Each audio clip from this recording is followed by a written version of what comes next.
Hello everyone, I welcome you all to the lecture on thermodynamics. Topic है first law of thermodynamics applied to open system and applied to isolated system. Lecture 6 में first law of thermodynamics और first law of thermodynamics applied to closed system topic cover किए थे. Lecture 7 में applied to open system and isolated system. First law of thermodynamics applied to open system पढ़ने से पहले हमको first law as a rate equation पढ़ लेना चाहिए. First law as a rate equation means जो क्वांटिटी है वो टाइम के रिस्पेक्ट में कैसे चेंज हो रहा है. ओके या फिर एट अ इंस्टेंट कोई क्वांटिटी कितना इनपुट आ रहा है, एट अ इंस्टेंट कितना इनपुट आ रहा है या कितना लीव कर रहा है सिस्टम से. इसको समझने के लिए एक एग्जांपल देखते हैं कि अगर कुछ ऑब्जेक्ट है और अगर वो 10 मीटर ट्रैवल किया 10 सेकेंड में. ओके तो हर सेकेंड कितना ट्रैवल किया, 10/10 मीन्स 1 मीटर पर सेकेंड वो ट्रैवल किया हर सेकेंड. अब अगर मैं ये कैलकुलेट करना चाहता हूँ किसी इंस्टेंट पे, मीन्स ये क्या रिप्रेजेंट कर रहा है, delta x distance travel by delta time. But अब ये क्या बता रहा है, हर सेकंड कितना वो उसके पास क्या टेंडेंसी है आगे बढ़ने की, या मीन्स कितना डिस्टेंस ट्रैवल करेगा हर सेकंड में, ये इंडिकेट कर रहा है. अब अगर मैं ये डेल्टा टेंडिंग टू ज़ीरो कर दूं, delta T tending to zero means अगर time tending to zero means क्या बोल रहा हूँ मैं कि जो चेंज है वो बहुत ही जो दो स्टेट पॉइंट का जो टाइम डिफरेंस है वो बहुत ही कम, 1 सेकेंड भी नहीं, बहुत ही कम हो. Okay tending to zero means coincident very near to that previous point. Okay तो फिर क्या होगा, ये डेल्टा चेंज हो जाता है किस में, डी में, डिफरेंशियल में. ओके तो फिर ये क्या हो जाएगा, D x by D T, और इसको हम क्या बोलते हैं, वेलोसिटी. तो हमको पहले ये पता था कि कोई ऑब्जेक्ट कितना डिस्टेंस ट्रैवल कर रहा है, 10 मीटर 10 सेकेंड में. बट ये किसी इंस्टेंट पे इसकी क्या टेंडेंसी है आगे बढ़ने की, वो क्या रिप्रेजेंट करता है, उसके वेलोसिटी को.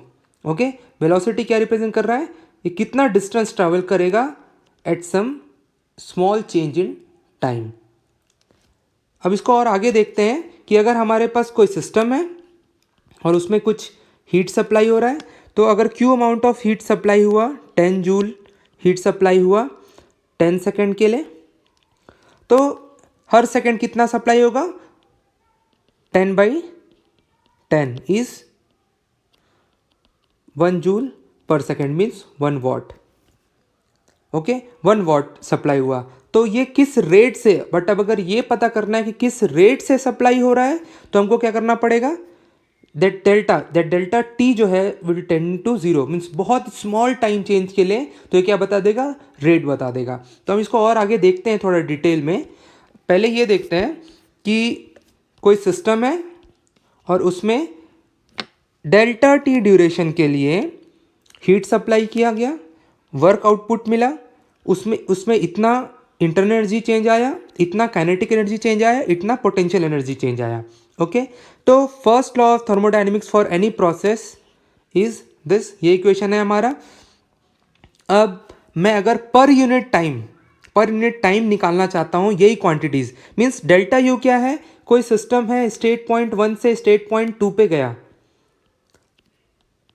स्टेट पॉइंट 1 से स्टेट पॉइंट 2 पे गया, तो इंटरनल एनर्जी चेंज कितना आया, U2 minus U1, delta U आया. ओके और ये होने में कितना टाइम लगा, डेल्टा टी टाइम. तो पर यूनिट टाइम ये क्वांटिटी कैसे चेंज हो रहा है.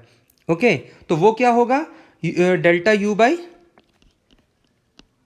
Delta T. ये पर यूनिट मीन्स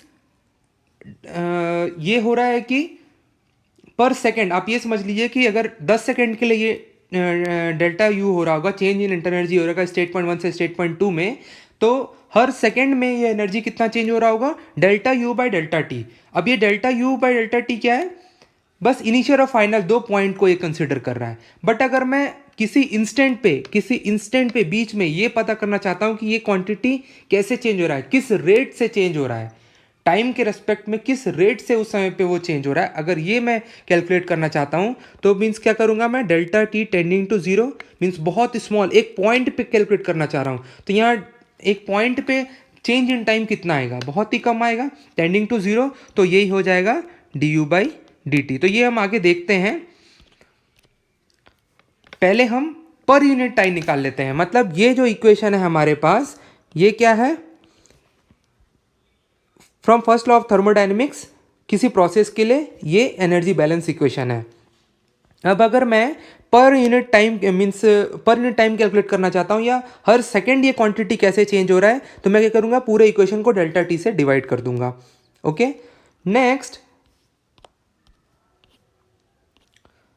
अब अगर delta T approaches zero, delta T approaches zero means क्या हो रहा है, बहुत ही स्मॉल टाइम ड्यूरेशन के लिए। इसको समझने के लिए एक और एग्जांपल लिखते हैं हम। एक्स वाई एक्सिस पे अगर एक प्लॉट लेते हैं हम, ये हमारा पॉइंट वन है, ये हमारा पॉइंट टू है। ओके, पॉइंट वन का कोऑर्डिनेट क्या होगा, X one Y one, point two का X two Y to.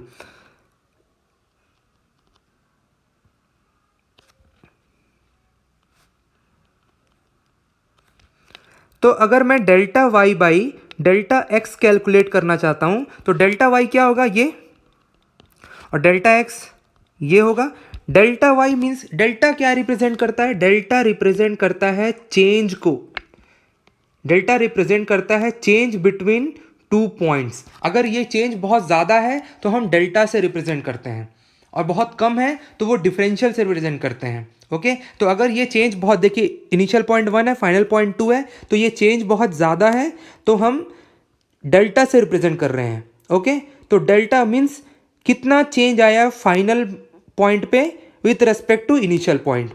Okay, तो delta Y by delta X means Y कितना चेंज हुआ जब डेल्टा एक्स चेंज आया उसमें, for this any general curve. तो ये क्या होगा, Y two minus Y one upon X two minus X one. But अगर डेल्टा टेंडिंग टू जीरो हो जाए, चेंज टेंडिंग टू जीरो, या delta X tending to zero, अगर ये चेंज को ही मैं ज़ीरो कर लूँ तो क्या होगा, ये जो पॉइंट टू है ये बहुत ही पास में कहीं आ जाएगा, ये कहीं इधर आ जाएगा एकदम पास में, वन के बहुत ही क्लोज। और as delta X is tending to zero means क्या हो रहा है, means that change tending to zero या delta X tending to zero means coincident ही हो जाएगा, और इक्वल हो जाएगा तो क्या हो जाएगा, कोइंसिडेंट। और हम टेंड कर रहे हैं जीरो की तरफ मीन्स दो पॉइंट बहुत ही क्लोज होंगे, वही पॉइंट रिप्रेजेंट करेगा। या इक्वल टू जीरो हो जाए तो क्या, वो पॉइंट वन को ही रिप्रेजेंट करेगा। तो जब हम ये चेंज बहुत ही कम हो जाता है तो फिर डेल्टा एक्स किस में हो जाता है, कन्वर्ट डी एक्स में हो जाता है। तो उस केस में किसी पॉइंट पे ये क्वांटिटी क्या होगी, D Y by D X if delta tending to zero. Okay, means change tending to zero. तो ये देखिए, ये दो जब डिस्क्रीट पॉइंट, ये कब एप्लीकेबल था, जब दो डिस्क्रीट पॉइंट, पॉइंट वन और टू, और बहुत ज़्यादा चेंज आया था, तब हमने ये चेंज निकाला वाई में कितना चेंज आया when with respect to delta X means with respect to X के चेंज में। बट ये जो रिप्रेजेंट कर रहा है D Y by D X, ये किसी बहुत स्मॉल चेंज को, मीन्स एक्स में बहुत स्मॉल चेंज आया तो वाई में कितना चेंज आया, और ये क्या किसी नियर बाई पॉइंट के क्ले होगा, मीन्स ऑलमोस्ट कोइंसिडेंट पॉइंट वाला सिचुएशन है। तो ये क्या रिप्रेजेंट करता है, स्लोप को। स्लोप क्या होता है, किसी पॉइंट पे ही कैलकुलेट करते हैं, और अगर हमको स्लोप पता है तो हमको पता है कि आगे वो जो कर्व है वो किस तरफ मूव करने वाला है, किस तरफ प्रोसीड करने वाला है या बेंड होने वाला है। और अगर ये quantity constant D Y by D X अगर कांस्टेंट हो जाता है तो स्ट्रेट लाइन बन जाता है, और नहीं तो अगर इसकी वैल्यू कंटिन्यूसली चेंज हो रही है तो एक कर्व बन जाता है। तो ये क्या रिप्रेजेंट करता है, change of Y with respect to very small change in X, और ये किसी पॉइंट पे होता है। तो ये हमको क्लियर हो गया कि डेल्टा रिप्रेजेंट करता है चेंज जब दो डिस्क्रीट पॉइंट और जो ज़्यादा चेंज हो, जब ज़्यादा चेंज आएगा सिस्टम में तो हम डेल्टा से रिप्रेजेंट करते हैं, और बहुत ही स्मॉल चेंज आएगा, कोइंसिडेंट पॉइंट एकदम हो जाएंगे तो हम उसको डी से रिप्रेजेंट करते हैं। ओके, इसलिए जो हमारा डिफरेंशियल फॉर्म है, जो डिफरेंशियल फॉर्म है, जैसे ये हमारा तो एनर्जी इक्वेशन है, इसका जो डिफरेंशियल फॉर्म है वो हम कैसे लिखते हैं वो हम आगे देखेंगे, अभी इसको रहने देते हैं, आगे देखते हैं पहले। अब अगर delta T tending to zero होता है तो ये हमने डिस्कस कर लिया, delta U divide by delta T क्या हो जाएगा, D U by D T. ये क्या है कि अगर कोई सिस्टम है स्टेट पॉइंट 1 से स्टेट पॉइंट 2 पे गया, ओके, तो डेल्टा यू जो होगा वो क्या होगा, delta U is U two minus U one in time delta T. Okay, तो 1 से 2 में मीन्स हर सेकंड कितना चेंज आ रहा होगा, that is delta U by delta T. Internal energy में जो चेंज आया ये डेल्टा टी टाइम में चेंज हुआ है, तो हर सेकंड कितना चेंज आ रहा होगा, delta U by delta T. तो किस रेट से वो चेंज हो रहा होगा, तो उसके लिए क्या करना पड़ेगा, delta T tend to zero. किस रेट से मीन्स किसी इंस्टेंट पे उसकी वैल्यू कैसे चेंज हो रही है with respect to time. Means मैं 1 सेकेंड की बात नहीं कर रहा हूँ, ये तो 1 सेकेंड की वैल्यू दे देगा, पर सेकेंड डेल्टा यू की वैल्यू क्या आ रही है, ओके, मीन्स कैसा चेंज हो रहा है। बट अगर वो पर सेकेंड से भी कम मीन्स किसी इंस्टेंट की अगर बात करूँ, उस इंस्टेंट पे वो यू जो है इंटरनल एनर्जी कैसे चेंज हो रहा है विथ रेस्पेक्ट टू टाइम, तो मुझे delta T tend to zero करना पड़ेगा, और उस केस में ये क्या मिल जाएगा, D U by D T. And this is for any property. कोई प्रॉपर्टी होता है तो हम ऐसे ही रिप्रेजेंट करते हैं, एग्जैक्ट होता है प्रॉपर्टी तो डेल्टा से रिप्रेजेंट करते हैं, और स्मॉल चेंज डी से रिप्रेजेंट करेंगे। तो इसलिए यहाँ देखिए D U by D T हो गया, काइनेटिक एनर्जी प्रॉपर्टी है तो ऐसा ही होगा, ये भी प्रॉपर्टी है तो हम ऐसे रिप्रेजेंट करेंगे। अब यहाँ देखिए कोई सिस्टम है और उसमें मास इनलेट आया, ओके, मास इनलेट आया कितने टाइम पे, डेल्टा टी टाइम पे, ओके, तो हर सेकंड कितना मास आया होगा, मास इनलेट डिवाइड बाय टाइम। तो मास फ्लो रेट क्या होगा, मास इनलेट का रेट मींस किसी इंस्टेंट पे कितना रेट किस रेट से मास एंटर कर रहा होगा, तो delta T tending to zero करना पड़ेगा। और जब ये करेंगे तो ये क्या हो जाएगा, मास flow rate at the inlet, okay, ये डॉट रिप्रेजेंट कर रहा है रेट को, तो हम यहाँ पास क्या करेंगे, रेट से लिखेंगे इसको। Similarly at the outlet.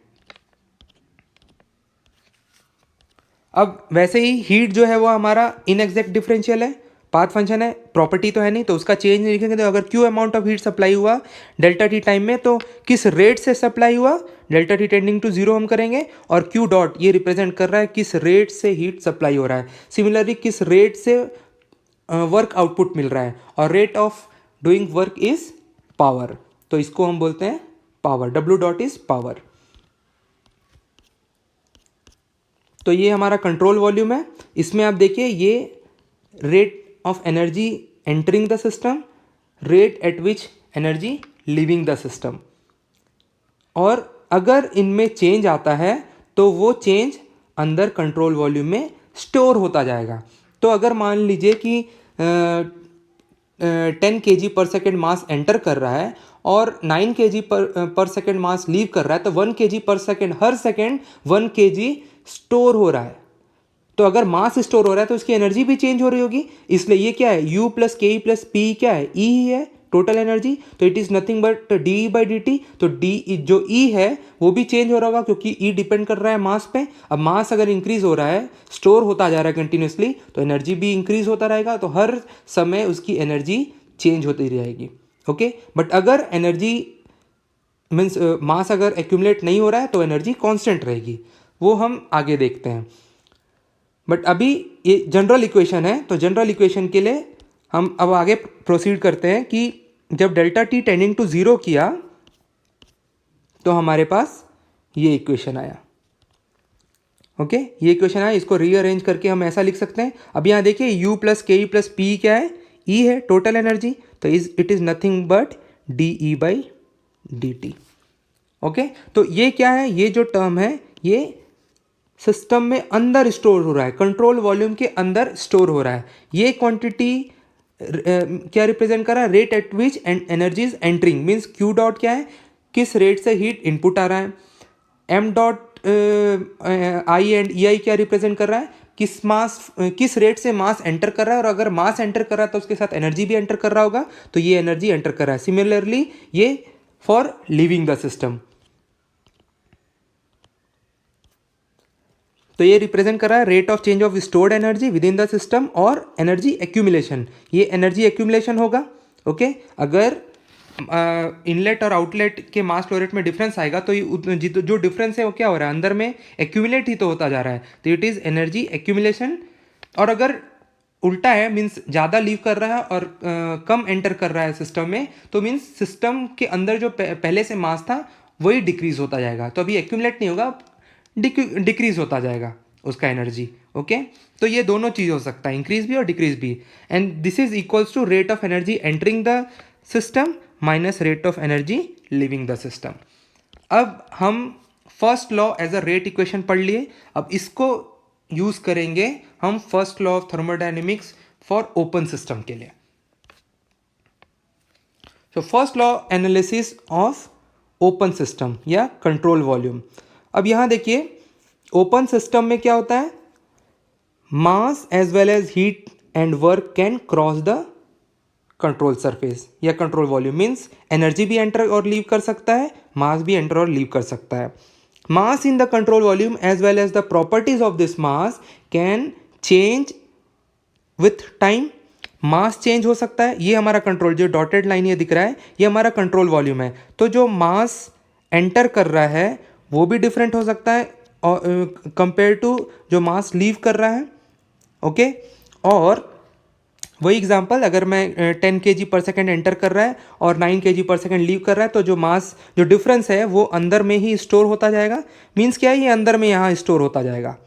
Okay, ये तो यहाँ एक फ़ैन है ऐसा नहीं होगा, बट जनरली मीन्स एक कंट्रोल वॉल्यूम बॉक्स कंसिडर कर लिए तो उसमें स्टोर होता जाएगा। ओके, यहाँ तो कंटिन्यूसली आप देखिए कम भी हो रहा है, बट ज़्यादा भी हो रहा है और कम भी हो रहा है मास फ्लो रेट। ओके, इस केस में तो यहाँ देखिए कि मास भी चेंज होगा, और अगर मास चेंज हो रहा है और प्रॉपर्टी की जो वैल्यू है वो भी चेंज हो रही है, जैसे कि ई टोटल एनर्जी ई, ये क्या है, प्रॉपर्टी है। अब मास चेंज होगा तो ई भी तो चेंज होता रहेगा कंटिन्यूसली। ओके, तो टाइम के साथ ये भी चेंज होगा।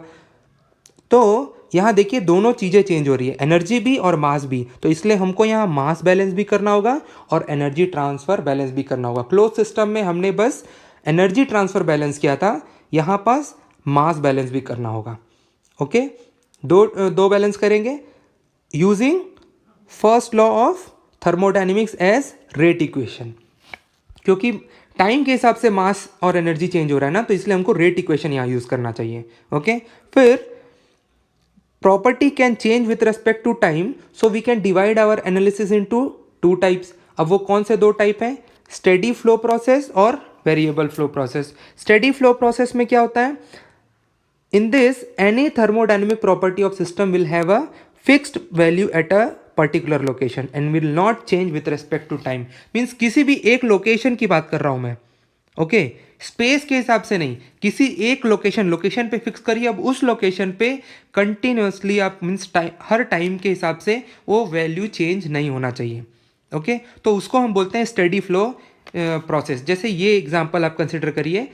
और दूसरा क्या है, जिस रेट से मास एंटर करेगा उसी रेट से मास लीव भी करेगा, सच दैट कुछ मास का एक्यूमुलेशन नहीं होगा। यहाँ देखिए M dot entering and M dot leaving. Okay, तो जिस फ्लो रेट से मास एंटर कर रहा है, जिस रेट से मास एंटर कर रहा है उसी रेट से यहाँ मास लीव भी कर रहा है, तो कुछ मास एक्यूमुलेशन नहीं होगा अंदर में। ओके, और मास नहीं होगा तो एनर्जी, जो मास एक्यूमुलेट नहीं हो रहा तो जो मास कांस्टेंट हो गया, तो उसमें जो एनर्जी है वो भी क्या होगा, कांस्टेंट होगा, प्रोवाइडेड ये भी अगर मेरे कांस्टेंट है। तो अगर मैं कांस्टेंट वर्क इनपुट कर रहा हूँ, कांस्टेंट रेट से मैं हीट रिजेक्ट कर रहा हूँ, कोई भी क्वांटिटी चेंज नहीं हो रही है विथ रिस्पेक्ट टू टाइम, तो फिर क्या होगा, अंदर में जो मास है उसका मीन्स जो भी मास अंदर में है सिस्टम के कंट्रोल वॉल्यूम में, जो सिस्टम में जो मास है उसके एनर्जी में चेंज नहीं आएगा, एनर्जी रहेगा। E is not equals to zero. Okay, dE by D T is equals to zero. E dot जो रिप्रेजेंट क्या कर रहा है, D by D T, this is equals to zero. Means energy का change with respect to time जो होगा वो zero होगा फॉर स्टेडी फ्लो प्रोसेस। अब वेरिएबल फ्लो प्रोसेस में क्या होगा, देखिए अदर कुछ डिफरेंट मास फ्लो रेट रहेगा इनलेट पे और आउटलेट पे अलग है मास फ्लो रेट। तो इसका मतलब अगर कुछ डिफरेंस है तो मास कंटिन्यूसली स्टोर हो रहा होगा। अब स्टोर होगा तो उसके साथ एनर्जी भी एक्यूमुलेट होता जाएगा। ओके, तो एनर्जी में भी चेंज आएगा, तो D E by D T जो है वो नॉट इक्वल्स टू जीरो होगा। यहाँ ये जीरो था, यहाँ ये नॉट इक्वल्स टू जीरो होगा। ओके, और अगर हम कुछ हीट रिजेक्शन है उसमें भी अगर उसके रेट में भी चेंज लाएं तो भी एनर्जी में चेंज आएगा। ओके, तो इसीलिए वेरिएबल फ्लो प्रोसेस में प्रॉपर्टी जो है will change with respect to time at a particular location. Okay,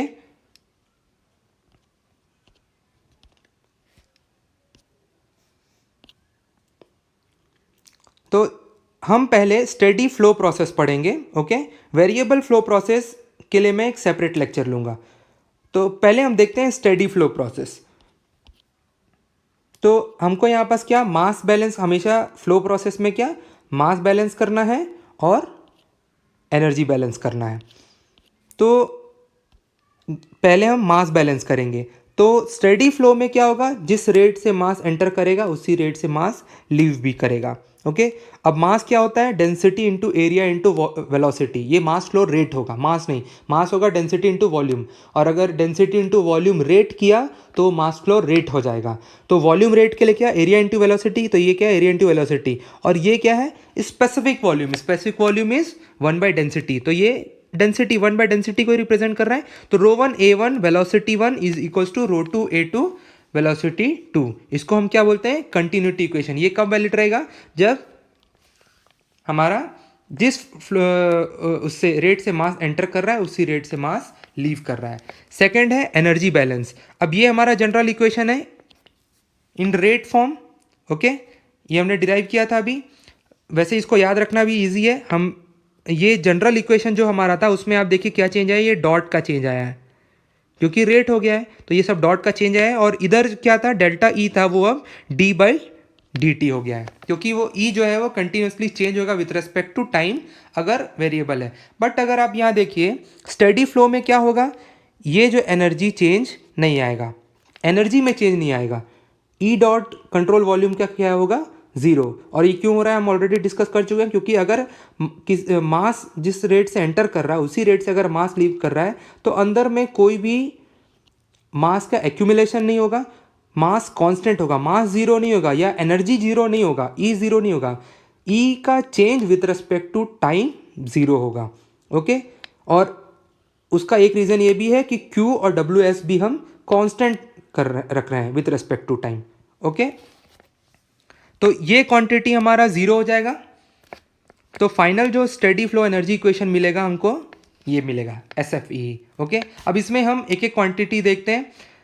Q net जो हमारा, अब जो भी हीट रिजेक्ट हो रहा है सिस्टम से, तो आप यहाँ नेगेटिव में पुट करिए। अगर सिस्टम में एंटर कर रहा है तो आप पॉजिटिव में पुट करिए। तो इसलिए यहाँ पर साइन कन्वेंशन यूज़ नहीं किया है क्यू के लिए, जो क्योंकि हम जनरल इक्वेशन डिराइव कर रहे हैं। तो जो भी आप मीन्स दिया है क्वेश्चन में, जैसा भी दिया है उसके अकॉर्डिंग यहाँ हम साइन कन्वेंशन यूज़ करेंगे। वर्क ट्रांसफ़र जो है वो कितने टाइप के होंगे यहाँ पास, देखिए जब हम क्लोज सिस्टम पढ़ रहे थे तो उसमें वर्क ट्रांसफ़र एक शाफ्ट वर्क क्या था, डिस्प्लेसमेंट, शाफ्ट वर्क नहीं था, डिस्प्लेसमेंट वर्क था, फिर आपका पैडल व्हील वर्क था, इलेक्ट्रिकल वर्क था, ऐसे different kind of work transfer थे। अब एक जो शाफ्ट वर्क हमने पढ़ा था वर्क ट्रांसफ़र के टाइप में, तो यहाँ शाफ्ट वर्क होगा क्योंकि यहाँ देखिए जब फ्लूइड एंटर कर रहा है और उसको मेरे को कंप्रेस करना है, ये क्या है कंप्रेसर है, और अगर मेरे को फ्लूइड को कंप्रेस करना है तो क्या करना, इस शाफ्ट को रोटेट करना पड़ेगा, इस ब्लेड को रोटेट करना पड़ेगा, उसके लिए शाफ्ट रोटेट करना पड़ेगा, तो शाफ्ट वर्क इनपुट करना पड़ेगा मुझे यहाँ पास। ओके, और अगर ये टरबाइन होगा तो क्या है, टरबाइन में क्या होता है, फ्लूइड एंटर करता है, हम आगे देखेंगे उसको भी, फ्लूइड एंटर करता है और वो शाफ्ट को रोटेट करता है, तो वहाँ पास हमको वर्क आउटपुट मिल रहा होता है। ओके, तो सिमिलर जैसा हीट में साइन कन्वेंशन नहीं यूज़ किया, वैसे यहाँ भी यूज़ नहीं करेंगे। शाफ्ट वर्क के लिए साइन कन्वेंशन यूज़ नहीं करेंगे, क्योंकि अगर ये वैल्यू पॉजिटिव है मीन्स वर्क आउटपुट मिल रहा होगा, वो टरबाइन का होगा। अगर ये वैल्यू नेगेटिव है मीन्स वर्क इनपुट दे रहा पड़ रहा होगा हमको कंप्रेसर के लिए। तो एक तो जो वर्क हो गया वो शाफ्ट वर्क हो गया, ये डब्ल्यू नेट है ना, तो जितने टाइप ऑफ वर्क इन्वॉल्व है वो सब कंसिडर करना पड़ेगा। तो एक तो शाफ्ट वर्क यहाँ इन्वॉल्व है। ओके, सेकेंड है फ्लो वर्क। यहाँ देखिए फ्लो मेंटेन रखने के लिए जो फ्लो हमको वर्क करना पड़ता है, या फिर कोई फ्लूइड एलिमेंट को अंदर पुश करने के लिए और बाहर निकालने के लिए जो वर्क करना पड़ता है वो क्या होता है, फ्लो वर्क होता है। तो वो वर्क भी हमको यहाँ कंसिडर करना पड़ेगा, जो कि हमने ओपन सिस्टम में क्लोज सिस्टम में कंसिडर नहीं किया था। तो यहाँ देखिए दो टाइप के वर्क ट्रांसफर होगा, एक शाफ्ट वर्क ट्रांसफर और एक फ्लो वर्क। अब फ्लो वर्क में हमको जो साइन कन्वेंशन है वो कंसिडर करना पड़ेगा, क्योंकि ये देखिए चाहे वो टरबाइन हो या फिर हमारा कंप्रेसर हो, फ्लूइड एंटर करेगा और लीव करेगा।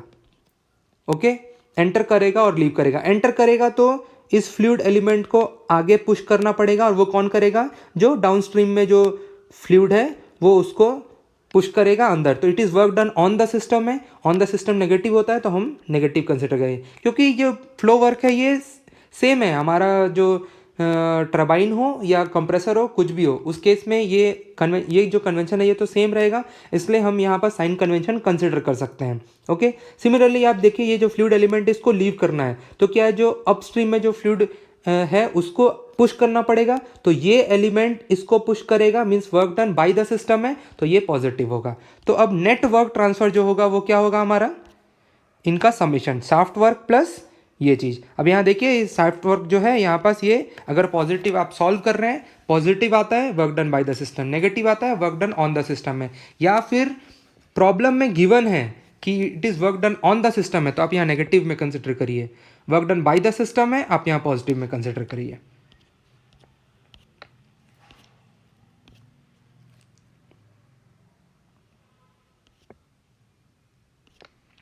अब हम देखते हैं जो ई पार्ट था, ई स्पेसिफिक एनर्जी, हमने हीट पार्ट देख लिया उसका, फिर वर्क पार्ट देख लिया। अब ई जो है क्या, वो एनर्जी स्टोर्ड इन अ मास, ये क्या होता है, it is stored, E is specific energy stored in a mass, और ई इंटू मास क्या होता है, कैपिटल ई, जो कि total energy stored in a मास। ये हम अभी तक अच्छे से सीख चुके हैं, बहुत बार पढ़ चुके हैं इसके बारे में, डिटेल में पढ़ चुके हैं। तो अब किसी दो स्टेट पॉइंट पे इसको अगर लगाते हैं, ये क्या होता है, summation of internal energy, kinetic energy and potential energy per unit mass, small E, capital E per unit mass नहीं होता। ओके, नाउ अब ये पर यूनिट मास है, तो इसको मास फ्लो रेट से इनटू करेंगे तो total energy rate entering and leaving आ जाएगा with respect to mass, with mass. तो ये हमारा आ जाएगा इक्वेशन। ओके, तो जो हमारा इक्वेशन था energy equation in terms of rate, वो उसमें हम वर्क ट्रांसफ़र जो कि हमने निकाला वो यहाँ पुट कर दिए, एनर्जी जो निकाला वो हम पुट कर दिए, तो ये आ गया। उसके बाद हम रीअरेंज कर दिए इसको, तो फिर फाइनल हमारे पास ये इक्वेशन आया। अब इसमें देखिए काइनेटिक एनर्जी वाले टर्म को एक साथ कर लिया, पोटेंशियल एनर्जी को एक साथ कर लिया, और उसके बाद फिर हमको ये मिला U और PV। U क्या है, internal energy of a system at some state point, किसी स्टेट पॉइंट पे उसके पास कुछ एनर्जी होगा। Okay, similarly P and V product, ये क्या है, फ्लो वर्क, ये भी क्या है, प्रॉपर्टी है सिस्टम का। ओके, U भी प्रॉपर्टी है सिस्टम का और PV भी प्रॉपर्टी है सिस्टम का, ये हम ऑलरेडी पढ़ चुके हैं, पहले ही देख चुके हैं। तो जब फ्लो वर्क होता है तो ये क्वांटिटी हमको बार बार मिलता है, फ्लो प्रोसेस होता है या ओपन सिस्टम होता है, जब फ्लो होता है फ्लूइड, तो उस समय पे हमको ये दो प्रॉपर्टी का कॉम्बिनेशन हमको बार बार मिलेगा। और ये दोनों ही प्रॉपर्टी, यू क्या है, किसी भी मास में जो इंटरनल एनर्जी स्टोर्ड रहता है। अब ये आपको क्लोज सिस्टम में भी दिखेगा यू, लेकिन वहाँ फ्लो नहीं होता तो ये फ्लो वर्क नहीं दिखता, बट यहाँ फ्लो हो रहा है तो ये फ्लो वर्क भी दिखेगा। और ये भी हर स्टेट पॉइंट पे ये वैल्यू रहेगा उसके पास, किसी भी सेक्शन पे, अगर ये पाइपलाइन है और इस सेक्शन पे यू भी रहेगा और पीवी भी रहेगा, फ्लो वर्क रहेगा तब तो इस फ्लूइड को आगे पुश कर पाएगा। सिमिलरली इस सेक्शन पे भी कुछ यू रहेगा और फ्लो वर्क रहेगा इसके पास, तब तो ये आगे पुश कर पाएगा फ्लूइड को। ओके, तो ये क्वांटिटी जो है वो हमेशा फ्लूइड के साथ रहेगा, ये दोनों का समेशन हमेशा फ्लूइड के साथ रहता है जब वो फ्लो हो रहा होता है। ओके, तो फिर इसके कॉम्बिनेशन को एक नया नाम दिया गया, वो है एंथैल्पी। एक्चुअली ये स्मॉल h है तो ये स्पेसिफिक एंथैल्पी होगा, कैपिटल H को हम एंथैल्पी बोलते हैं, ये स्मॉल h है तो ये specific enthalpy of a system हो गया। तो ये हमको कब मिला, ये जब हम एनर्जी मीन्स एनर्जी का डेरिवेशन कर रहे थे ओपन सिस्टम के लिए, जब भी ओपन सिस्टम करेंगे तो ये कॉम्बिनेशन हमको मिलता है, तो उस इस कॉम्बिनेशन को हम एंथैल्पी बोले। तो एंथैल्पी हमको ओपन सिस्टम में मिला, क्लोज सिस्टम में नहीं। ओके, बट क्लोज सिस्टम में ये चीज़ हमको एक जगह पे ही दिखने को मिलेगा, वो है क्या, जब प्रेशर कांस्टेंट रहेगा। जब किसी प्रोसेस में प्रेशर कांस्टेंट होता है, कांस्टेंट प्रेशर प्रोसेस होता है, तभी हमको ये एंथैल्पी टर्म देखने को मिलता है, क्योंकि U प्लस पी वी चाहिए ना। अगर कुछ अमाउंट ऑफ हीट सप्लाई कर रहे हैं तो वो क्या होगा, D U plus P D V. P D V work, अगर डिस्प्लेसमेंट वर्क है, अगर कांस्टेंट प्रेशर प्रोसेस है तभी तो पी को अंदर लेके जा सकता हूँ, नहीं तो नहीं लेके जा सकता। और जब कांस्टेंट प्रेशर है तब D equals to D U means delta Q equals to D U plus P अंदर लेके गया, D फिर से बाहर आ जाएगा डिफरेंशियल, तो ये PV ऐसा लिख सकता हूँ। अब ये U प्लस PV को मैं लिख सकता हूँ, ये कैपिटल U होगा इंटरनल एनर्जी, ये भी कैपिटल U, P और ये वॉल्यूम। ओके, तो U प्लस PV ये हमारा क्या हो जाएगा, DH। तो कांस्टेंट प्रेशर प्रोसेस में ही हमको ये DH मिलेगा। Okay, for close system. तो ये क्लोज सिस्टम में उस जगह पे बस एग्जिस्ट करता है, बट ओपन एक्चुअली ये आया किधर था, ओपन सिस्टम में। ओके, तो H जो है क्या, ये भी energy stored in a system at particular state, किसी स्टेट पे होगा। एंड इसका डेफिनेशन क्या, it is summation of internal energy and flow work. Okay, internal energy बस क्या था, वो क्लोज सिस्टम में था, यहाँ भी इंटरनल एनर्जी है, ओपन सिस्टम में भी है, बट एडिशनल एक और प्रॉपर्टी आया, तो दोनों ये बार बार आएगा, इसलिए इससे कॉम्बिनेशन को हम एक नया नाम दे दिया एंथैल्पी। तो हमारे पास यहाँ देखिए जो इक्वेशन आया, फाइनली इसको हम H लिख सकते हैं, एंथैल्पी स्पेसिफिक एंथैल्पी लिख सकते हैं, तो ये इक्वेशन हमारे पास आया। ये जो इक्वेशन है ये final steady flow energy equation है, जिसमें हर टर्म का जो यूनिट है वो जूल पर सेकेंड है। अब यहाँ प्रॉब्लम सॉल्व करते समय कुछ मिस्टेक करते हैं हम यहाँ पास। वो क्या है कि अगर मान लो कि हीट ट्रांसफ़र रेट जो गिवन है वो 10 किलो जूल है, तो हम क्या करते हैं, यहाँ 10 पुट कर देते हैं। तो लेकिन ये क्या है, जूल पर सेकेंड, सॉरी 10 किलो जूल पर second means 10 what, 10 kilo watt. Okay, 10 kilo joule पर second is what, so 10 kilo watt है। बट यहाँ हर यूनिट का हर टर्म का यूनिट क्या है, वॉट है। तो अगर 10 गिवन है तो हमको यहाँ पास 10 इंटू 10⁻³ पुट करना चाहिए हमेशा। ओके, अगर हमने 10 पुट कर दिया तो इस टर्म को हमने इसके यूनिट को किलो वॉट में कन्वर्ट कर दिया, बट बाकी सब अभी भी जूल पर सेकंड में है। तो जब आप सॉल्व करेंगे तो रॉन्ग आंसर आएगा। या फिर अगर आप यहाँ 10 पुट करना चाहते हैं तो बाकी सब टर्म को भी आपको किलो के वॉट के टर्म में कन्वर्ट करना पड़ेगा। अगर यहाँ आप किलोवाट में पुट कर रहे हैं तो किलोवाट में कन्वर्ट करना पड़ेगा by dividing 1000 to each term. Okay, हर टर्म को। बट जैसे अगर मान लीजिए कि एंथैल्पी भी किलो जूल में दिया हुआ है, किलो जूल पर केजी में दिया है तो ठीक है, शाफ्ट वर्क भी किलो जूल में दिया हुआ है तो वो भी ठीक है। बट जनरली ये जो वेलोसिटी और ये वाला जो टर्म है, पोटेंशियल एनर्जी वाला जो टर्म है, वो किलो के टर्म में नहीं रहता, किलो जूल पर सेकेंड, किलो वॉट के टर्म में नहीं रहता। ओके, तो फिर वहाँ पास 1000 से, या तो आप यहाँ 1000 से डिवाइड कर लीजिए या फिर इस जगह पे ही आप 10 इंटू 10⁻³ पुट करिए।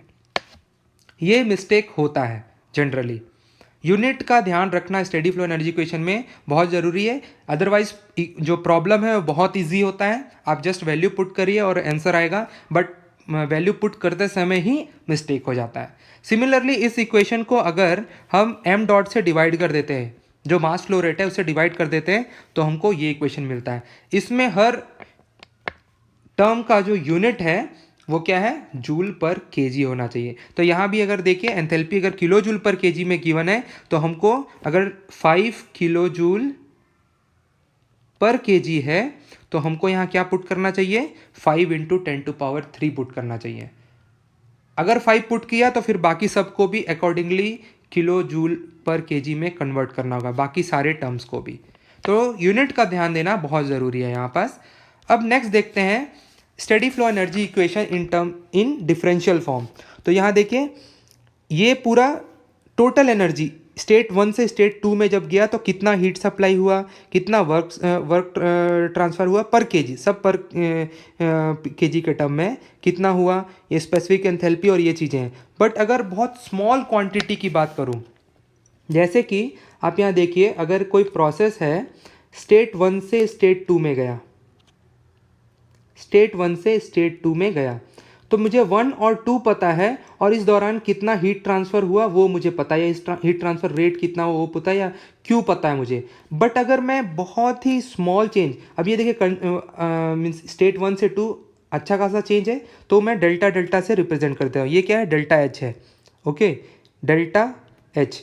बट अगर ये चेंज बहुत ही कम हो, मैं क्या बोल रहा हूँ, मैं एनालिसिस करना चाहता हूँ बहुत ही स्मॉल चेंज के लिए, बहुत स्मॉल क्वांटिटी के लिए। मीन्स इस स्टेट से इस स्टेट पे जब सिस्टम गया तो क्या हुआ, तो इस समय पे जो एनर्जी सप्लाई होगा क्या होगा, small heat amount of heat supply होगा। तो यहाँ देखिए, यहाँ इसको हम डेल्टा क्यू से रिप्रेजेंट करेंगे। पहले हम डेल्टा का डिफरेंस समझ लेते हैं। ये डेल्टा क्या होता है, कैपिटल डेल्टा, ये स्मॉल डेल्टा। ये क्या रिप्रेजेंट करता है, चेंज को। कोई दो पॉइंट है, फाइनल माइनस इनिशियल, ये हमने अभी हम ऑलरेडी देख चुके हैं, तो वो उस चेंज को रिप्रेजेंट करता है। Final minus initial means H2 minus H1, U2 minus U1। और ये क्या रिप्रेजेंट करता है, स्मॉल क्वांटिटी को, क्योंकि हीट जो है हमारा Q2 माइनस Q1 नहीं है, ओके। तो हीट जो है वो क्वांटिटी है, और इस स्मॉल चेंज के दौरान पे कुछ स्मॉल अमाउंट ऑफ हीट गया होगा, और हीट जो है वो पाथ फंक्शन है, तो स्मॉल चेंज के लिए हम इस डेल्टा को डी लिखते हैं, ओके। तो जो Q जो है, जो पाथ फंक्शन है, उसके स्मॉल को किससे रिप्रेजेंट करेंगे, इससे। जो पाथ फंक्शन होता है उसको डेल्टा से रिप्रेजेंट करते हैं, कुछ बुक में इसको D then this dash, okay. But D जो है वो किसके लिए यूज होगा, प्रॉपर्टी के लिए। तो H प्रॉपर्टी है मेरा, V प्रॉपर्टी है, ये सब प्रॉपर्टी है। तो देखिए यहाँ DH DV DZ ये लिखा है, ओके। बट हीट और वर्क जो है वो मेरा पाथ फंक्शन है, वो प्रॉपर्टी नहीं है, इनएग्जैक्ट डिफरेंशियल है, तो मेरे को उसको स्मॉल क्वांटिटी चेंज में लिखना होगा, तो इसलिए यहाँ डेल्टा क्यू और डेल्टा डब्ल्यू एस लिखा है, ओके। तो ये इक्वेशन है मेरा इन differential form for steady flow energy equation. अब यहाँ से हम बर्नौलिस इक्वेशन को डिराइव कर सकते हैं, ओके। तो बर्नौलिस इक्वेशन वो भी एक एनर्जी इक्वेशन है, स्टेडी फ्लो एनर्जी इक्वेशन भी एक एनर्जी इक्वेशन है। स्टेडी फ्लो एनर्जी इक्वेशन ज़्यादा जनरल इक्वेशन है कंपेयर टू बर्नौलिस इक्वेशन। हम यहाँ से कुछ एजम्पशन लेंगे और तब हमको बर्नौलिस इक्वेशन मिलेगा, ओके। तो हम देखते हैं कि हमको क्या मिल रहा है, कि अगर एक पाइपलाइन है, पाइप है और उसमें फ्लूइड फ्लो हो रहा है, ओके। तो और ये एक इंसुलेटेड पाइप है। यहाँ देखिए ब्लैक कलर का डैश शेडेड एरिया दिख रहा है, वो इंसुलेशन को शो कर रहा है। तो हीट ट्रांसफर क्या हो जाएगा, जीरो। फ्लूइड फ्लो हो रहा है एक शाफ्ट में, तो वर्क ट्रांसफर क्या हो जाएगा, जीरो। तो ये हमारा स्टेडी फ्लो एनर्जी इक्वेशन है डिफरेंशियल फॉर्म में। इसमें अगर हम ये जीरो कर देते हैं तो हमारे पास क्या बचता है, इतना पार्ट। अब इसमें देखिए ये जो U है, इंटरनल एनर्जी, किसी भी सिस्टम के इंटरनल एनर्जी में कब चेंज आएगा, ये हम ऑलरेडी पहले देख चुके हैं। जब भी एनर्जी इंटरेक्शन सराउंडिंग से हो, या तो हीट के टर्म में हो जाए या तो वर्क के टर्म में हो जाए। अगर ये इंटरेक्शन होगा और इन दोनों में Q और W में अगर डिफरेंस होगा तो उसका इंटरनल एनर्जी चेंज होगा, ओके। बट ये कब, जब फ्रिक्शन कंसिडर नहीं किया है, ओके। बट अगर ये दोनों जीरो है, उसके बाद भी इंटरनल एनर्जी में चेंज आ रहा है, तो वो होगा ड्यू टू फ्रिक्शन। वर्क और हीट दोनों जीरो है, तो भी इंटरनल एनर्जी अगर चेंज आ रहा है तो क्या होगा, फ्रिक्शन। क्या होगा, इधर फ्रिक्शन होगा तो कुछ हीट जनरेट होगा। अब यहाँ देखिए हीट ट्रांसफर नहीं हो रहा सराउंडिंग से सिस्टम में, कुछ हीट जनरेट होगा और वो किधर जाएगा, सिस्टम में जाएगा, उसकी इंटरनल एनर्जी को चेंज कर देगा, ओके। तो हमको यहाँ एजम्पशन एक करना पड़ेगा, वो क्या है, इनविसिड फ्लूइड, फ्रिक्शन को जीरो करना पड़ेगा। तो फ्रिक्शन जीरो करने के लिए क्या करना पड़ेगा, इनविसिड फ्लूइड। इनविसिड मीन जिसका विस्कोसिटी जीरो हो। तो जब विस्कोसिटी भी जीरो होगा, जब ये क्वांटिटी जीरो है प्लस विस्कोसिटी भी जीरो होगा, तब हम डी को जीरो लिख सकते हैं, change in internal energy zero हो जाएगा। तो फाइनल इक्वेशन हमारे पास ये आ जाएगा। ये है क्या है, steady flow energy equation after this two assumption. Next, अगर मैं एक और एजम्पशन मानूं कि इनकम्प्रेसिबल फ्लूइड है। इनकम्प्रेसिबल फ्लूइड क्या होता है, डेंसिटी या फिर स्पेसिफिक वॉल्यूम उसका कांस्टेंट रहेगा, चेंज नहीं होगा। तो ये स्मॉल v जो है क्या है, स्पेसिफिक वॉल्यूम है, 1 डेंसिटी स्पेसिफिक वॉल्यूम। तो ये डिफरेंशियल से बाहर आ जाएगा और ये इक्वेशन आ जाएगा। ये मेरा कौन सा इक्वेशन है, ये यूलर्स इक्वेशन है, ओके और इसी इक्वेशन को अगर मैं इंटीग्रेट करता हूँ स्टेट पॉइंट 1 से स्टेट पॉइंट 2 में तो ये इक्वेशन मिलेगा। ओके ये कौन सा इक्वेशन है? Bernoulli's equation. ओके और अगर मैं कांस्टेंट ये अरेंज करके जनरली लिखूं तो ये मेरा बर्नौलिस इक्वेशन होता है।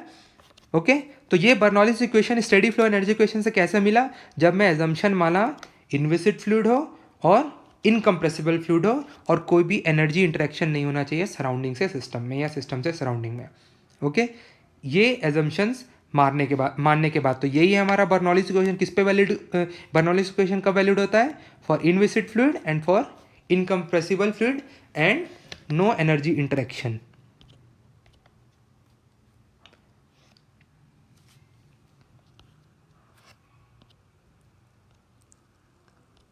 नेक्स्ट हम देखते हैं स्टेडी फ्लो एनर्जी इक्वेशन पे बेस्ड कुछ डिवाइस। ओके जैसे कि होता है एक नोज़ल और है डिफ्यूज़र। ओके नोज़ल का काम क्या होता है? ये वेलोसिटी को इंक्रीज करता है और प्रेशर को डिक्रीज करता है। Means at the expense of pressure velocity of fluid will increase. ये पार्ट देखिए ये नोज़ल है। अब ये कैसे होता है? स्टेडी फ्लो एनर्जी इक्वेशन में क्या मास फ्लो रेट भी इक्वल रहता है, मास बैलेंस करते हैं। तो आप देखिए अगर उसका डेंसिटी को हम रो से रिप्रेजेंट करते हैं तो rho 1 area 1 velocity 1 is equals to rho 2 area 2 velocity 2। अब देखिए ये इसका एरिया रिड्यूस हो रहा है, ये एक रिड्यूसर है, एरिया रिड्यूस हो रहा है। अब ये क्वांटिटी अगर रिड्यूस हो रहा है तो वेलोसिटी क्या होगा? इंक्रीज होगा। तो नोजल में वेलोसिटी इंक्रीज होता है। सिमिलरली अगर ये डिफ्यूज़र की बात करूं तो डिफ्यूज़र में क्या होगा? एरिया देखिए इंक्रीज हो रहा है। अगर एरिया इंक्रीज हो रहा है तो वेलोसिटी को क्या होगा? डिक्रीज होना पड़ेगा। और वेलोसिटी डिक्रीज होगा तो प्रेशर इंक्रीज हो जाएगा। ओके दोनों एक दूसरे के उल्टे बिहेवियर करते हैं और ये सबसोनिक के लिए भी एप्लीकेबल है। मैं सोनिक या सुपरसोनिक फ्लो की बात नहीं कर रहा हूँ, वहाँ पास ये बिहेवियर उल्टा हो जाता है।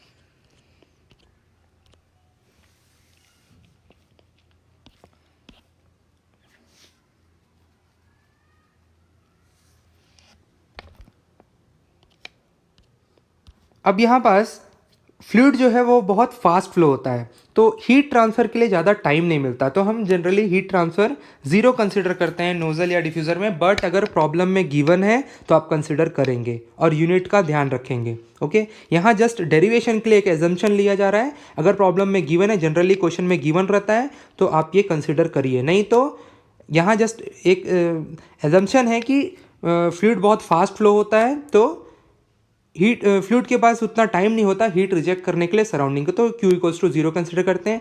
नोजल में हमको कोई शाफ्ट वर्क नहीं मिलता तो वो भी जीरो होगा। देखिए यहाँ पोटेंशियल एनर्जी बहुत ज़्यादा चेंज नहीं आएगा। यहाँ देखिए कि इसमें बहुत ज़्यादा लेवल डिफरेंस नहीं है किसी रेफरेंस में। तो चेंज इन देखिए पोटेंशियल एनर्जी नेगलेक्ट नहीं कर रहे हैं आप, चेंज इन पोटेंशियल एनर्जी को नेगलेक्ट कर रहे हैं क्योंकि दो पॉइंट पे लेवल का डिफरेंस नहीं है ज़्यादा। तो चेंज इन पोटेंशियल एनर्जी भी ज़ीरो होगा। अब जो काइनेटिक एनर्जी है वो जीरो नहीं होगा क्योंकि वेलोसिटी तो इंक्रीज कर रहा है। तो देखिए जो स्टेडी फ्लो एनर्जी इक्वेशन हमारे पास है उसमें क्या क्या क्वांटिटी जीरो कर दिया, ये और ये क्वांटिटी। तो फाइनली क्या बचा? ये इक्वेशन। अब V2² माइनस V1² हमारे पास ये आ जाएगा। अब यहाँ देखिए अगर कंसिडरिंग नोजल ये स्टेट पॉइंट 2 है तो यहाँ वेलोसिटी V2 होगा, यहाँ वेलोसिटी V1 होगा। अगर V2 बहुत ही ज़्यादा हो गया V1 से तो स्टेट पॉइंट 1 की काइनेटिक एनर्जी को मैं नेग्लेक्ट कर सकता हूँ। ओके तो फिर मेरे पास फाइनल इक्वेशन मिलेगा ये। अब ये इक्वेशन इतने एजम्पशंस के बाद आया है बट अगर प्रॉब्लम में ये एजम्पशंस नहीं है, अगर आपको इनलेट पे वेलोसिटी गिवन है, हीट ट्रांसफ़र गिवन है तो वो सारी चीज़ें कंसिडर करना चाहिए। इसलिए हमेशा हमको जनरल इक्वेशन से ही स्टार्ट करना चाहिए। जो क्वांटिटी गिवन है वो कंसिडर करेंगे, नहीं गिवन है नेग्लेक्ट करके आगे बढ़ेंगे। ओके और दूसरा बात यहाँ ध्यान देना है कि जो एंथैल्पी है वो किस में होना चाहिए? जूल पर केजी में होना चाहिए।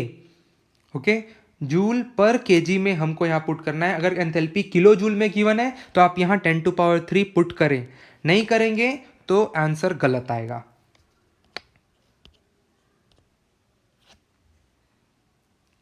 नेक्स्ट है टरबाइन एंड कंप्रेसर।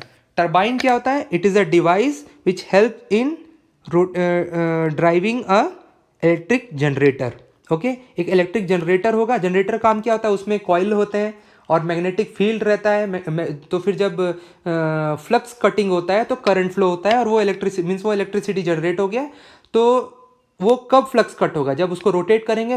उस जनरेटर को रोटेट करने के लिए जो मैकेनिकल डिवाइस का जरूरत होता है उसको हम बोलते हैं टरबाइन। ओके, तो टरबाइन क्या करेगा, शाफ्ट को रोटेट करेगा, इस शाफ्ट को रोटेट करेगा, मीन्स टरबाइन से हमको वर्क आउटपुट मिलता है। अब ये आउटपुट कैसे मिलता है, कुछ फ्लूइड अगर एंटर कर रहा है और फिर लीव कर रहा है तो ये देखिए ये फ्लूइड क्या करता है, ब्लेड को, ये जो टरबाइन ब्लेड है इनको रोटेट करता हुआ जाता है। ओके, तो इन टर्न ये शाफ्ट को रोटेट करता है और फिर वो उसको जनरेटर को रोटेट करता है। कंप्रेसर में क्या होता है, उल्टा होता है कि फ्लूइड को हम कंप्रेस करते हैं तो उसके लिए हमको कुछ शाफ्ट वर्क इनपुट देना पड़ता है। ये फ्लूइड एंटर कर रहा है, अब इसका प्रेशर इंक्रीज करना है तो ये इसको इंक्रीज करने के लिए इस ब्लेड को रोटेट करना पड़ेगा। तो ये शाफ्ट से कनेक्टेड होगा, वो शाफ्ट को हम रोटेट करेंगे कुछ इलेक्ट्रिकल वर्क सप्लाई करके, तो इसमें वर्क इनपुट करना पड़ता है। तो और वो फिर क्या होता है, उसके प्रेशर को इंक्रीज करके देता है। तो टरबाइन में वर्क आउटपुट मिलता है, कंप्रेसर में वर्क इनपुट होता है। ओके, तो इक्वेशन सेम वैलिड रहेगा। अब देखिए इसको अगर इंसुलेटेड, यहाँ देखिए ये इंडिकेट शेडेड एरिया इंडिकेट कर रहा है इंसुलेशन को, अगर इंसुलेटेड है तो हीट ट्रांसफर जो होगा वो 0 होगा। ओके, बट अगर हीट ट्रांसफर गिवन है प्रॉब्लम में तो आप कंसिडर करिए, यहाँ जब एजम्पशंस कंसिडर करके चल रहे हैं, अगर इंसुलेटेड है तो हम 0 कंसिडर कर रहे हैं। Potential energy, again change in potential energy ज़्यादा नहीं होगा, 0 होगा। आप देखिए इस स्टेट और इस स्टेट पॉइंट में कितना हाइट का डिफरेंस है, बहुत ज़्यादा तो है नहीं। सिमिलरली इस स्टेट और इस स्टेट में हाइट का डिफरेंस बहुत ज़्यादा नहीं होगा, तो मीन्स पोटेंशियल एनर्जी में बहुत ज़्यादा चेंज नहीं होता, तो उसके चेंज को हम 0 कंसिडर कर रहे हैं। पोटेंशियल एनर्जी इटसेल्फ को हम 0 नहीं कर रहे हैं। ओके, अब काइनेटिक एनर्जी में भी अगर उसके वेलोसिटी में बहुत ज़्यादा डिफरेंस नहीं आया, जो कि कंप्रेसर और पंप में नहीं आता है, तो हम चेंज इन काइनेटिक एनर्जी को नेग्लेक्ट कर सकते हैं। बट टरबाइन के केस में क्या होता है कि आउटलेट पे क्योंकि एक्सपेंशन होता है तो आउटलेट पे वेलोसिटी ज़्यादा होता है, तो उस समय पे हम नेग्लेक्ट तो नहीं कर सकते, बट वो जो चेंज है वो हम एंथैल्पी के रेस्पेक्ट में चेंज कर सकते हैं। क्योंकि यहाँ देखिए जब जो एंथैल्पी में ड्रॉप आता है, फ्लूइड के इनलेट पे एंथैल्पी H1 है, आउटलेट पे H2 है, तो ये जो एंथैल्पी में जो ड्रॉप आता है वही हमको वर्क आउटपुट मिलता है। ठीक है, तो ये जो एंथैल्पी का ड्रॉप होता है उसके कंपैरिजन में जो काइनेटिक एनर्जी का चेंज है वो बहुत कम होता है, तो उसके रेस्पेक्ट में हम नेग्लेक्ट कर सकते हैं। बट अगर प्रॉब्लम में गिवन है वेलोसिटीज तो आप कंसीडर करिए। तो फाइनली हम फिर से वही इक्वेशन यूज़ करेंगे, स्टेडी फ्लो एनर्जी इक्वेशन, और उसमें अगर जो जो क्वांटिटी 0 कंसीडर किया तो फाइनली हमारे पास ये इक्वेशन मिलेगा। अगर ये क्वांटिटी पॉजिटिव आता है तो it is work done by the system, means by the turbine. अगर ये क्वांटिटी नेगेटिव आता है it is work done on the system, that is for fan या कंप्रेसर या पंप। ओके, और यहाँ ध्यान दीजिए जो यूनिट होगा वो क्या होगा, किलो जूल पर केजी। अगर किलो जूल पर केजी पुट करते हैं तो शाफ्ट वर्क किलो जूल पर केजी में आएगा।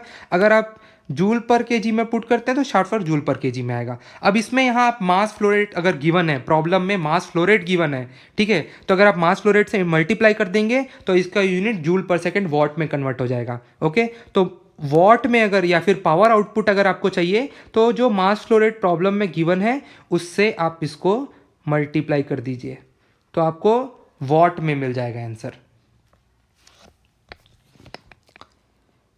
और यहाँ देख लीजिए फैन क्या करता है, फैन बस मोबिलाइज करता है गैस को, प्रेशर में बहुत ज़्यादा इंक्रीज नहीं होता फैन के कारण। ओके, फैन का काम है एयर को मोबिलाइज करना, फ्लो करवाना। ओके, कंप्रेसर का काम क्या है, एयर या गैस को कंप्रेस करना, उसका प्रेशर इंक्रीज करना। ये बेसिक डिफरेंस है फैन और कंप्रेसर में। पंप का काम क्या होता है, ये लिक्विड को हैंडल करता है। कंप्रेसर एयर को हैंडल करता है कंप्रेसर, और पंप जो है वो लिक्विड को हैंडल करता है। नेक्स्ट हम देखते हैं थ्रॉटलिंग डिवाइस। थ्रॉटलिंग डिवाइस क्या होता है, kind of flow restricting device that cause a significant pressure drop in a fluid.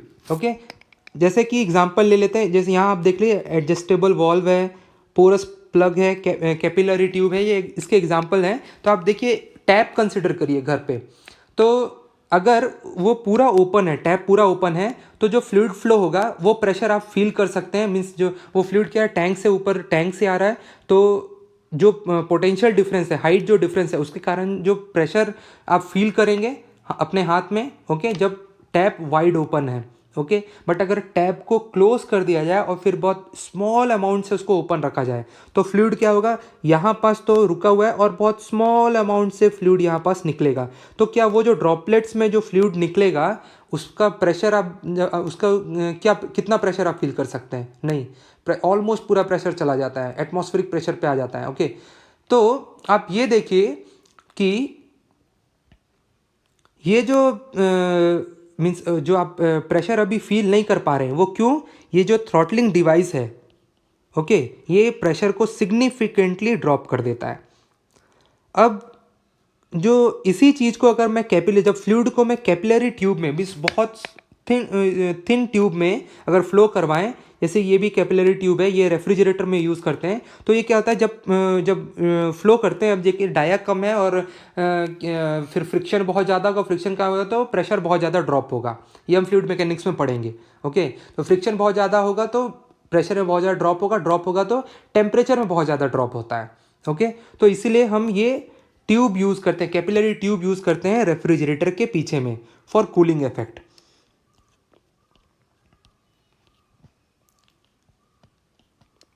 तो यहाँ देखिए ये बहुत छोटा डिवाइस होता है तो एरिया बहुत ज़्यादा अवेलेबल नहीं होता है, इसलिए हीट ट्रांसफ़र इसमें जनरली ज़ीरो ही होता है। इसमें कुछ वर्क ट्रांसफ़र तो हो नहीं रहा, शार्ट वर्क ट्रांसफ़र नहीं है, पोटेंशियल एनर्जी में कोई डिफरेंस नहीं है।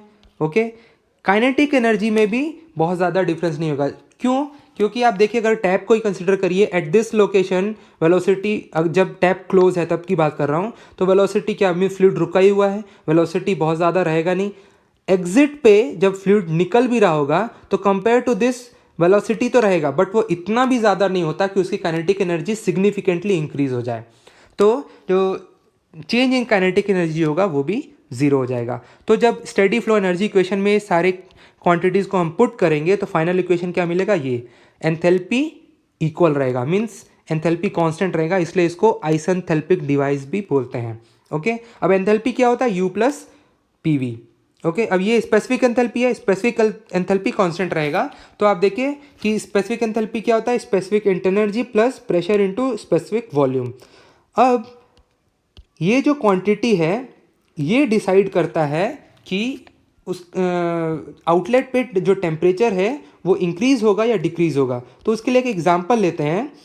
अगर हम एयर ब्लो करते हैं वाइड ओपन माउथ करके तो हमको एयर वार्म लगता है, बट अगर हम एयर को ब्लो कर रहे हैं मीन्स लिप्स को पर्च करके अगर हम ब्लो कर रहे हैं, बहुत स्मॉल आउट मीन्स एरिया रख रहे हैं फ्लूइड को फ्लो करने के लिए, और तब क्या होता है, तब हमको थोड़ा सा प्रेशर लगाना पड़ता है। तो इनसाइड प्रेशर ज़्यादा है और फिर जब वो फ्लूइड बाहर निकल रहा है तो एटमॉस्फेयर में जा रहा है तो बहुत ज़्यादा मीन्स इनसाइड माउथ वॉल्यूम बहुत कम है। ओके, आउटसाइड एटमॉस्फेयर में जो निकल रहा है वॉल्यूम बहुत ज़्यादा है। ओके, तो प्रेशर में ड्रॉप आएगा और वॉल्यूम सिग्निफिकेंटली बहुत इंक्रीज हो जाएगा। तो ये क्वांटिटी जो है वो क्या होगा, बहुत ज़्यादा इंक्रीज हो जाएगा। क्यों हो रहा है? क्योंकि ये एक्सपेंशन हो रहा है। जब आप पुश कर रहे हैं फ्लूइड को और जितना ज़्यादा प्रेशर लगा के पुश करेंगे उतना ज़्यादा वो क्या होगा, मीन्स एक्सपेंशन होगा उसका। ओके, फ्लूइड का एक्सपेंशन होगा। और हाथ अगर आप क्लोज रखेंगे तो थोड़ा वार्मर लगेगा, हाथ अगर आप दूर लेके जाएंगे तो और ज़्यादा ठंडा लगेगा आपको। क्यों? क्योंकि आप एक्सपेंशन होने के लिए और अलाउ कर रहे हैं, थोड़ा और लेंथ दे रहे हैं, तो वो और ज़्यादा ठंडा होगा। तो जितना ज़्यादा एक्सपेंशन होगा उतना ज़्यादा ये क्वांटिटी बढ़ेगा। अब एंथैल्पी लेकिन कांस्टेंट होना चाहिए, तो ये क्वांटिटी अगर बढ़ रहा है तो इस क्वांटिटी को कम होना पड़ेगा। और इंटरनल एनर्जी किस पे डिपेंड करता है? टेम्परेचर पे, तो उसका टेम्परेचर कम हो जाएगा। ओके, और ये किससे डिसाइड करते हैं? जूल थॉमसन कोफिशिएंट से। ये एक प्रॉपर्टी है, उससे ये चीज़ डिसाइड होता है कि वो फाइनली फ्लूइड का जो टेम्परेचर है एक्सपेंशन के बाद इंक्रीज होगा या डिक्रीज होगा। अब जो एंथैल्पी है वो फंक्शन ऑफ टेम्परेचर ओनली, ये हमको पता है, लेकिन किसके लिए? आइडियल गैस के लिए। आइडियल गैस के लिए enthalpy is function of temperature only. Similarly internal energy is function of temperature only for ideal gas. Okay, तो फिर जब टेम्परेचर का ही फंक्शन है और अगर एंथैल्पी कांस्टेंट है तो टेम्परेचर भी कांस्टेंट होगा, तब ये इफेक्ट हमको नहीं मिलेगा। तो किस केस में नहीं मिलेगा? जब आइडियल गैस हो। बट ये जो फ्लूइड रहता है वो क्या है? एयर है, वो तो रियल गैस है, आइडियल गैस है नहीं, तो इफेक्ट हमको मिलेगा। तो एंथैल्पी के केस में जो change in means throttling valve के केस में एंथैल्पी कांस्टेंट रहता है और फॉर आइडियल गैस टेम्परेचर भी सेम रहेगा। अगर आइडियल गैस नहीं है तो टेम्परेचर सेम नहीं रहेगा। लास्ट टॉपिक है first law apply to isolated system. अब आइसोलेटेड सिस्टम क्या होता है? एक सिस्टम जो सराउंडिंग से आइसोलेट कर दीजिए, उसको आइसोलेट करने के लिए एक तो इंसुलेट कर दीजिए सच दैट हीट ट्रांसफर ना हो, ओके, और कुछ वर्क ट्रांसफर नहीं हो रहा है, मास ट्रांसफर भी, अगर ये क्लोज सिस्टम है तो मास ट्रांसफर भी नहीं होगा, ओके। एक ऐसा क्लोज सिस्टम जिसको आप परफेक्टली इंसुलेट कर दिए तो उसमें मास भी ट्रांसफर नहीं होगा और हीट ट्रांसफर भी नहीं होगा और इसका वॉल्यूम कांस्टेंट है, ओके, वॉल्यूम कांस्टेंट है और कोई भी वर्क ट्रांसफर आप नहीं कर रहे हो। या सिंपली आप समझ लिए एक बॉक्स है, ओके, और उसको आप इंसुलेट कर दिए सच दैट हीट ट्रांसफर नहीं होगा और कोई भी वर्क ट्रांसफर नहीं होगा, ओके, ये हो गया। तो एनर्जी ट्रांसफर तो आप जीरो कर दिए, यही होता है आइसोलेटेड सिस्टम। क्या होता है? जिसमें एनर्जी ट्रांसफर भी नहीं होगा और मास ट्रांसफर भी नहीं होगा। अगर मास भी ट्रांसफर नहीं होगा तो ये हमारा फर्स्ट लॉ से एनर्जी इक्वेशन है। इसमें हम अगर ये पुट करते हैं ये क्वांटिटीज तो ये क्या, ये जीरो हो जाएगा, ये क्वांटिटी जीरो हो जाएगा, बचेगा क्या, delta E system equals to zero. Means change in energy of system क्या होगा? जीरो। ये एनर्जी क्या होगा? कांस्टेंट। ऑब्वियसली अगर हम हीट ट्रांसफर भी नहीं हो रहा है, वर्क ट्रांसफर भी नहीं होगा तो अंदर का एनर्जी कैसे चेंज होगा, और मास ट्रांसफर भी नहीं हो रहा तो अंदर जो सिस्टम है वो वही रहेगा हमेशा किसी भी टाइम पे, तो उसका एनर्जी चेंज नहीं होगा। कौन सा energy? Total energy, okay. So the energy of isolated system is always constant. अब एक होता है PMM1, perpetual motion machine of first kind. ये क्या बोलता है कि एक ऐसा डिवाइस जिसमें आप कुछ इनपुट तो नहीं दे रहे, कुछ हीट इनपुट नहीं दे रहे, बट वो आपको कंटिन्यूसली वर्क आउटपुट देता रहेगा, तो ये पॉसिबल नहीं। सो PMM1 is impossible. Next lecture में हम सेकेंड लॉ ऑफ थर्मोडायनेमिक्स पढ़ेंगे। Thank you.